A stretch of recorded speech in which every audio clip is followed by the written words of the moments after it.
6.5 ஆண்டு காலம்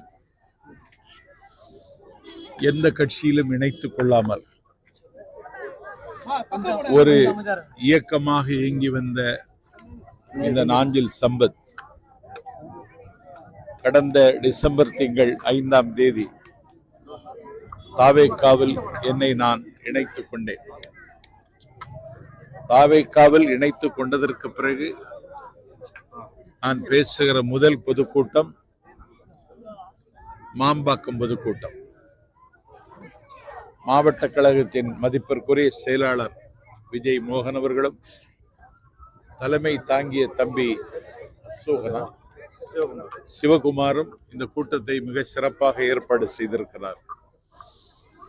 ஒரு மிக நீண்ட இடைவெளிக்கு பிறகு மக்கள் மத்தியில் பேசியதைப் போல நான் உணர்ந்தேன். மக்கள் அமைதியாக எளியவன் என்னுடைய பேச்சை கேட்டார்கள். தமிழ்நாட்டில் ஆட்சி மாற்றமல்ல, ஒரு அரசியல் மாற்றத்திற்கான அறிகுறியை மாம்பாக்கத்தில் கண்கூடாக கண்டிருக்கிறேன்.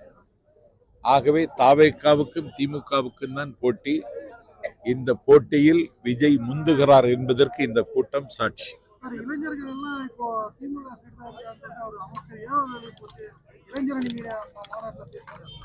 இளைஞர்கள் திமுகவில் இருக்காங்கன்னா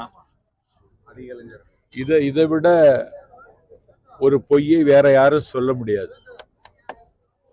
இளைஞர்கள் பூரா தாவேக்கா பக்கம் இருக்கிறார்கள் என்பதை நாங்கள் ஒவ்வொரு கூட்டத்திலும் நிரூபித்துக் கொண்டு வருகிறோம்.